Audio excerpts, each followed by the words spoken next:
Selon les types d'éruptions, vu qu'il y en a eu plusieurs, nous avons donc différents types de roches au niveau des mamelles. Oui, nous avons plusieurs types de roches. J'ai parlé tout à l'heure des cendres volcaniques. Il y a aussi les pierres ponces ou tout ce qui est scorie. Il y a aussi des basaltes.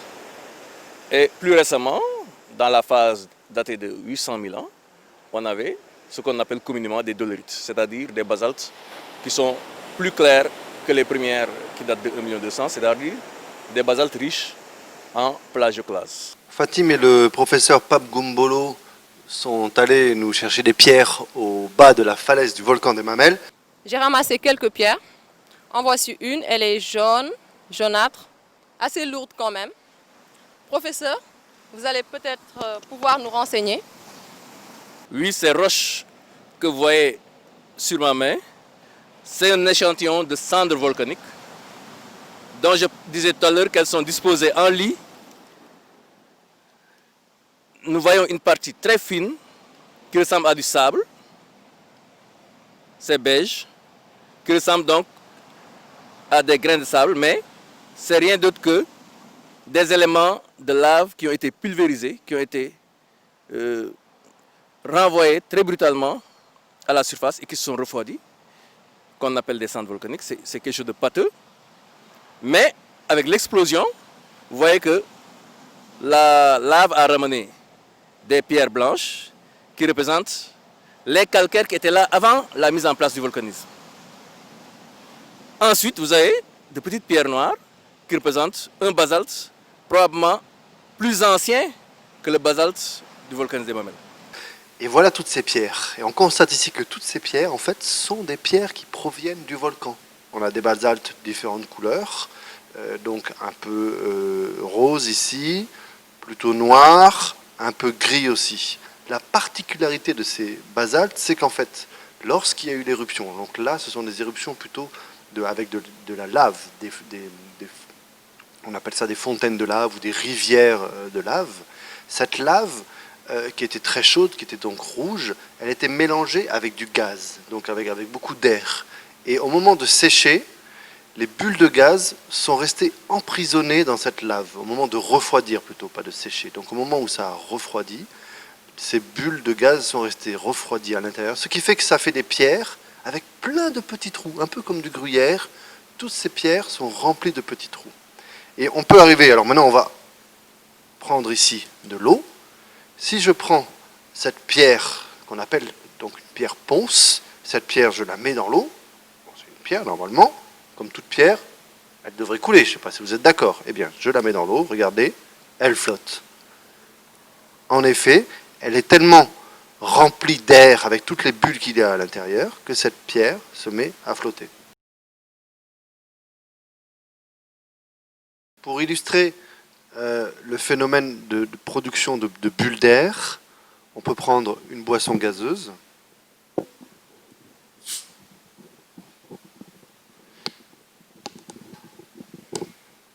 Et on peut verser dans un verre cette boisson gazeuse. Et vous allez regarder ce qui se passe à la surface de la boisson gazeuse. Vous voyez toutes ces bulles. Si l'on regarde bien ces bulles, si on imagine que toutes ces bulles restent figées comme ceci, on retrouve un peu la même structure que cette pierre ponce qui est à côté. Regardez les deux. Vous voyez ces deux structures qui sont très très similaires. Regardez cette pierre ponce ici. On voit sur le côté une tache verte là sur le devant. Cette tache verte, c'est ce qu'on appelle de l'olivine. On dit olivine parce que c'est vert comme les olives. L'olivine, en fait, c'est un constituant du manteau. Le manteau, c'est ce qu'il y a sous nos pieds, c'est ce qui est très en profondeur sous la terre. Donc c'est une roche que normalement on ne peut pas trouver à la surface de la terre. Mais le volcan l'a ramenée depuis les profondeurs de la terre, l'a ramenée à la surface. Donc ça, c'est une trace d'une roche qui est d'ailleurs un des constituants essentiels de la terre. Et vous voyez, ces trous, ça a aussi une fonction souvent. Quand on construit des maisons avec ces pierres-là, il y a des maisons anciennement à Dakar qui sont construites avec ces pierres-là. Comme il y a beaucoup de bulles d'air à l'intérieur, ça crée une isolation thermique très importante. C'est-à-dire que ça protège bien du chaud et du froid. Ce qui fait que dans ces maisons-là, la fraîcheur reste très longtemps. C'est beaucoup plus isolant que le béton de construire une maison avec des pierres volcaniques. Bien souvent, c'est vrai que quand on fait des chantiers à Dakar par exemple, on creuse le sol, on découvre ces pierres, on les met de côté et on construit en béton à la place. Mais ça pourrait être utile d'utiliser ces pierres. Évidemment, il faut les tailler, c'est peut-être un peu plus compliqué à faire, pour faire une isolation meilleure, avoir une maison avec une meilleure isolation thermique. Ces pierres aussi, ces pierres volcaniques, sont beaucoup utilisées dans la construction des routes au Sénégal. Il y a les carrières de Diak qui se trouvent sur la route entre Thiès et Diourbel, pas loin de Thiès, plutôt proche à côté de Thiès. Et on utilise ces morceaux de basalte concassé qui servent pour les routes. L'avantage de ces pierres-là, c'est qu'elles laissent passer l'eau, donc elles drainent très facilement l'eau. On retrouve à présent Fatim et le professeur Pape Gumbolo au pied d'un autre volcan, pas très loin des Mamelles, le volcan de Mermoz.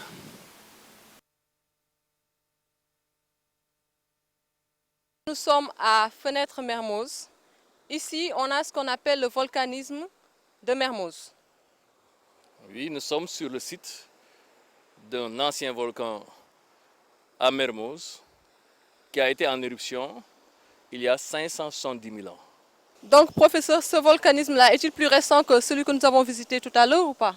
Oui, bien sûr, parce que celui qu'on a visité tout à l'heure a eu 2 éruptions.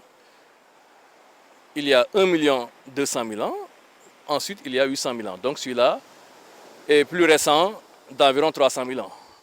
Professeur, si nous regardons par là, nous pouvons voir qu'apparemment il y a les mêmes types de roches qu'au Mamelles. Oui, le volcanisme de Mermoz est du même type que celui de Mamelles. Autrefois, on pensait que c'était un appareil adventif, c'est-à-dire qu'il avait fonctionné en même temps, parce que tellement les éléments étaient les mêmes, les cendres volcaniques, un peu de scorie, des brèches, et aussi bien de la dolite que du basalte. Mais quand on a fait les âges, on a daté, et on s'est rendu compte que le volcanisme de Mermoz est plus récent que celui de Mamelles. Mais donc c'est les mêmes éléments, c'est le même type d'éruption, mais avec 300 000 ans de différence. Donc de la base au sommet de l'appareil, nous avons ces roches grises en bloc qui sont des dolerites datés de 1 500 000 ans, sur lesquels repose le sable ocre. Vous avez un sable ocre qu'on a communément appelé sable infrabasaltique. Ce sable ocre, qui est un sable dunaire en fait. Sur le sable dunaire, nous avons les cendres volcaniques, donc qui sont bien litées avec plusieurs couleurs. Rouge à grise. Et après, recoupant tout ce qui précède, nous avons la roche noire sombre, qui est le basalte, appelé basalte de Mermoz, qui date de 570 000 ans. Alors, nous sommes toujours à Fenêtre Mermoz. À mes pieds, là, vous pouvez observer une roche noire, lisse. C'est de la lave, en fait, qui a refroidi lentement. Par contre, là, à côté, juste là, vous avez une roche qui a un aspect assez granuleux. Vous observez comme des trous, des petits trous. Cette roche, en fait, c'est de la lave qui s'est refroidie au contact de l'eau assez rapidement. Donc, ça a créé, avec la chaleur et l'eau, des bulles d'air. Et ces bulles d'air sont restées, en fait, sous forme de trous. C'est ce qui explique cet aspect granuleux. La lave, lorsqu'elle refroidit lentement, se met à se contracter lentement. Un peu comme quand on fait cuire une pizza. La cuisson va la faire sécher et sa taille va réduire. Si la lave se refroidit très lentement, il peut apparaître des tubes verticaux que l'on appelle orgues basaltiques. Ces tubes ont une forme hexagonale, c'est-à-dire avec 6 côtés. On les voit très bien sur la plage de Mermoz, mais il y en a aussi au Cap Manuel et à Gorée.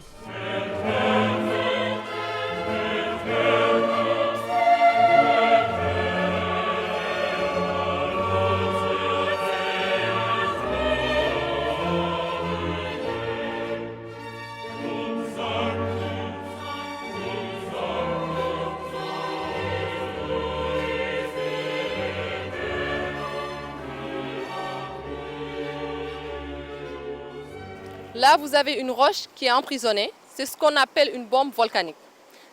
C'est en fait une roche qui provient d'une éruption volcanique, qui a été éjectée lors d'une éruption volcanique.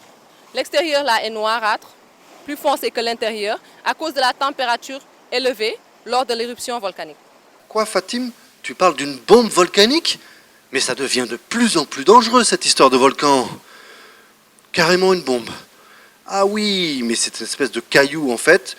C'est de la lave qui sort, qui est éjectée du volcan. Quand elle sort, elle est éjectée, elle est encore visqueuse, elle est encore fluide.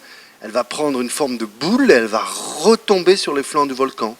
Et ben voilà, moi aussi j'en ai trouvé une, un peu plus petite que la tienne, c'est vrai. Regarde, elle est en forme de boule, elle a une croûte de couleur un peu différente que l'intérieur. Et on voit cette trace de bombe que j'ai retrouvée sur la plage de Mermoz. Il y a beaucoup de bombes volcaniques en fait qu'on retrouve à Dakar. Souvent, quand on fait des chantiers de maisons, on trouve des grosses pierres qui sont des anciennes bombes volcaniques qui sont actuellement noyées dans du sable, par exemple. Comment se forment les cratères? Il y a plusieurs façons d'obtenir un cratère. Il y a beaucoup de cratères qui se forment par effondrement. En réalité, sous le cratère, il y a un tuyau, une cheminée, on appelle ça, qui amène le magma jusqu'en haut du volcan. Mais au milieu, il y a ce qu'on appelle une chambre magmatique, où le magma est stocké avant l'éruption. Et cette chambre magmatique, lorsqu'elle se vide, lorsqu'elle est complètement vidée, eh bien, il est possible qu'elle s'affaisse et que ça crée un cratère à la surface du volcan. On va essayer de simuler ce phénomène. Maintenant, Issa, si tu veux bien m'aider, on va prendre du sable, mettre du sable déjà ici. Voilà, pour la base de notre volcan, encore.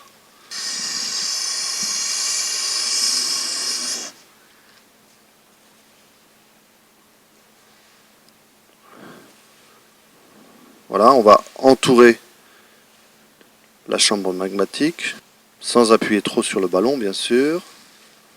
Voilà, maintenant, ce qui se passe, c'est que j'ai ma chambre magmatique qui est à l'intérieur du volcan. Imaginons que cette chambre magmatique s'affaisse. Alors maintenant, regardez bien ce qui va se passer. Je vais ouvrir le tuyau, là, qui est fermé. Donc, le ballon va se dégonfler à l'intérieur. Issa, est-ce que tu es prêt? Oui, je suis prêt. Alors, on va dégonfler le ballon. Attention, vous regardez bien ce qui va se passer. Regardez bien notre volcan. Voilà. Tout le sommet du volcan s'est affaissé. L'espace n'existe plus. L'espace qui était pris par la chambre magmatique a été comprimé. Et maintenant, tout ce qui était au-dessus est retombé plus bas. Et ça crée un cratère. On appelle aussi parfois ce cratère un mot un peu plus scientifique. On parle d'une caldeira. Voilà, un cratère circulaire qui se crée au sommet du volcan. Professeur, vous avez parlé de volcan actif. J'aimerais que vous nous expliquiez ce que signifie un volcan actif et un volcan éteint. Bon, dans le principe, nous on ne dit jamais qu'un volcan est éteint. Il est en activité ou bien il est en repos. Un volcan en activité, c'est un volcan qui connaît régulièrement des éruptions, qui envoie régulièrement de la lave ou des gaz à la surface et qui crée donc de vibrations, de micro-tremblements de terre autour de lui. Maintenant, en dehors de cette activité, on peut considérer que le volcan il est en repos. Le repos peut être très long, il peut y avoir des repos de plusieurs centaines d'années, quelques repos de plusieurs milliers d'années, quelquefois même des millions d'années, mais en fonction du contexte, on ne peut pas dire que le volcan est carrément éteint. On peut tout simplement considérer qu'il est au repos parce qu'il peut y avoir toujours des circonstances qui font que le volcan un peu se réveille, envoie quelques gaz ou envoie quelques laves à la surface. Professeur, vous nous avez parlé tout à l'heure des différents volcans qu'on rencontrait au Sénégal. Est-ce que ces volcans sont apparus à la même période? Non, les différentes études menées aussi bien au Sénégal oriental qu'au niveau de la région de Thiès et de Dakar ont montré que les volcans les plus anciens du Sénégal se sont manifestés il y a environ entre 1,8 milliard et 2 milliards d'années. Et c'était dans la région de Tambacounda, vers Kédougou, dans une ville qu'on appelle Mako.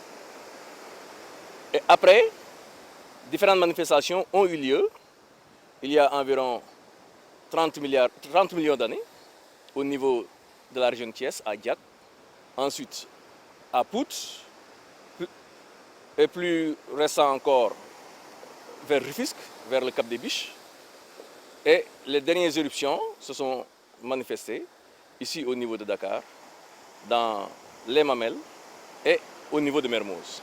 C'est ce qui nous a fait penser que le volcanisme a migré depuis le Précambrien. C'est une ère qui date de 2 milliards d'années environ, depuis le Précambrien, et les âges les plus récents ont été trouvés au niveau de Dakar. C'est ce qui nous a fait penser à une migration chronogrammée et qui a aujourd'hui donné le même volcan qu'on retrouve dans les îles du Cap-Vert. Et la fameuse théorie du point chaud a été mise en place dans ce cadre-là. Donc on pense que les volcans les plus anciens, c'est à l'est, les plus récents à l'ouest, et aujourd'hui, le même type de volcanisme se manifeste aux îles du Cap-Vert. Pourquoi il y a des volcans au Sénégal? En réalité, le Sénégal n'est pas du tout dans une limite de plaque. La plaque africaine, on n'est pas à la limite entre la plaque africaine et la plaque européenne, par exemple.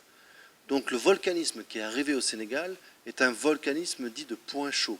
C'est-à-dire c'est un point au milieu de la plaque continentale, de la plaque africaine, un point où le magma, en fait, où le manteau dessous est plus chaud, où il y a une pression moindre, qui fait qu'il est beaucoup plus fluide et il va pouvoir remonter beaucoup plus facilement. Alors si on regarde la carte du Sénégal, on voit qu'on a beaucoup de volcans, et ils sont assez âgés. Au niveau du Sénégal oriental, c'est là que l'on trouve les volcans les plus âgés au Sénégal, qui ont à peu près 35 millions d'années. Et plus on se rapproche de Dakar, plus on se rapproche de la date d'aujourd'hui, vers Thiès, au niveau de Diac, on a des volcans qui ont 10 millions d'années, et maintenant autour des Mamelles, on a un volcanisme qui a 1 million d'années. Ce qui signifie que le volcanisme a migré depuis le Sénégal oriental jusqu'à Dakar. Et aujourd'hui, ce volcanisme se trouve au niveau des îles du Cap-Vert. Pour essayer d'illustrer cette théorie du point chaud, on a utilisé une seringue remplie de ketchup. Cette seringue remplie de ketchup symbolise le point chaud qui est dans le manteau sous la croûte. Ici, on a donc une partie de la plaque africaine, avec la carte du Sénégal qui est représentée. Et on va voir que cette plaque africaine, quand elle se déplace, on va voir ce que ça donne. Alors maintenant, il y a 35 millions d'années, le point chaud était dessous les volcans du Sénégal oriental. Voilà, le point chaud crée une éruption dans le Sénégal oriental. On continue, la plaque continue à se déplacer. Voilà, quelques milliers d'années plus tard, encore une autre éruption dans le Sénégal oriental. On continue. Voilà. Petit à petit, la plaque avançant d'environ 2 cm par an, il y a à chaque fois des éruptions qui vont se créer dans le Sénégal. Quand on arrive dans la région de Thiès, à Diac, voilà une éruption. Maintenant, on va arriver dans la région de Dakar, voilà une éruption ici. On va arriver enfin aux Mamelles, une autre éruption ici. Et cette plaque africaine continue de se promener. Les éruptions ont continué dans la mer, mais ne sont pas toujours visibles. Et aujourd'hui, ce point chaud se trouve au niveau du Cap-Vert. Voilà qu'il arrive au Cap-Vert. Hop, l'île de Salles. Au niveau du Fogo. Le Fogo, il a eu une éruption en 1995, donc très très récente pour les années géologiques. Et on pense que le prochain volcan, il va être au niveau de l'île de Brava. Donc on pourrait tracer une droite qui montre le déplacement de la plaque africaine qui part en fait vers l'est de 2 cm par an. Si on fait le calcul, 2 cm par an, ça fait 20 cm tous les 10 ans, ça fait 20 mètres tous les 1000 ans, ça fait 200 mètres tous les 10 000 ans, ça fait 2 km tous les 100 000 ans, 20 km chaque million d'années et 700 km pour 35 millions d'années. C'est pour ça que pour faire les 700 km entre ici, le Sénégal oriental, et Dakar, il a fallu 35 millions d'années. Donc il faut savoir que la plaque africaine bouge, se déplace vers l'est de 2 cm chaque année, petit à petit, petit à petit. On s'éloigne des États-Unis, l'Afrique s'éloigne des États-Unis, en tous les cas de l'Amérique, disons plutôt. L'Afrique, le continent africain, s'éloigne du continent américain de 2 cm par an. Et cette séparation se fait au milieu de l'Atlantique dans ce qu'on appelle une dorsale. il y a l'écartement entre ces deux plaques. Yërmande Fall dooley biir Fall ak bite Fall defal ñu koy Fall am nga ko mën nga ko defal ñu ko am nga Yàlla la ilaha illallah. Nous sommes là au sommet de la colline et en face de nous, nous avons un paysage. Est-ce que ce paysage-là, en fait, cette partie-là, est-ce que ça, c'est toujours le volcan ou bien? Oui, nous avons ici, à partir de la mamelle principale, nous avons une vue panoramique de ce qui reste de l'ancien cône des mamelles. Donc, nous avons la mamelle principale sur laquelle nous sommes, la mamelle secondaire à l'est en face de nous, et tout un ensemble de mamelons vers le camp militaire qui surplombe une zone basse. Et cette zone basse représente ce qui reste de l'ancien cratère. Il faut imaginer donc que dans la partie ouest, en face de la mer, il y a toute une zone qui a été érodée, c'est-à-dire qui a été attaquée, détruite et rasée par la mer et qui se retrouve aujourd'hui à l'intérieur de la mer. Donc c'est une partie du volcan des Mamelles qu'on a ici, l'autre partie est déjà engloutie en mer sous l'effet de l'érosion, donc de l'activité marine. On a essayé sur cette carte, si on regarde cette carte, c'est une carte donc de la presqu'île de Dakar. Donc on a ici, par ici, Rufisque, par ici le centre de Dakar, avec la place de l'Indépendance, et par ici, l'emplacement des Mamelles. Si on regarde un peu la physionomie il y a environ 1 million d'années, voilà à quoi un peu pouvait ressembler la région. Donc le volcan des Mamelles est ici, en entier, donc avec son cratère. Ici, on a un volcan autour de l'île des Madeleines ou de l'île aux Serpents. Ici, on a un autre volcan autour du Cap Manuel. Et là aussi, au sud de l'île de Gorée, on a encore un autre volcan. Voilà. Mais au fil du temps, ça c'est il y a donc 1 million d'années. Au fil du temps, il y a eu ce qu'on appelle l'érosion. La mer est arrivée, et petit à petit, vous savez que la mer fait tomber les falaises petit à petit et crée une érosion. La pluie aussi a érodé tout cela, donc a taillé, a retaillé un peu ces volcans qui ont cessé, leurs éruptions ont cessé, donc tout ça a été retaillé. Donc on va essayer de remettre ça en scène aussi, avec la pluie, l'effet de la pluie et l'effet de la mer. Issa, est-ce que tu es prêt? Ok, on peut y aller. Qu'est-ce que tu vas faire, Issa, maintenant? Je vais verser un peu d'eau et on va essayer de voir ce que ça donne. D'accord. Alors on va laisser Issa verser de l'eau, comme si c'était la mer qui va éroder tous ces volcans et la pluie. On va commencer par verser de l'eau autour de l'ancien volcan qui était autour de Gorée. Vous voyez maintenant que l'ancien volcan s'est érodé, a été érodé par la mer, et il reste l'actuelle île de Gorée, la partie sud, autour du Castel. On peut constater qu'il y a des pierres noires qui sont des basaltes, sous forme d'orgues basaltiques d'ailleurs, qui font toute la partie sud de Gorée. Voilà ce qui reste du volcan de Gorée. Passons maintenant autour du Cap Manuel. Voilà, maintenant au niveau du Cap Manuel, voilà ce qui reste, après érosion, voilà ce qui reste du Cap Manuel. On arrive maintenant aux Madeleines, ou l'île aux Serpents. L'île aux Serpents, idem. Allons-y, encore avec l'érosion. Voilà ce qui reste du volcan qu'il y avait à la place de l'île aux Serpents. Passons maintenant aux Mamelles. Voilà comment il était avant. Maintenant, l'érosion, voilà ce qu'a créé l'érosion. Issa, à toi de jouer. Tu vas ajouter de l'eau, voilà. Encore, on va en ajouter.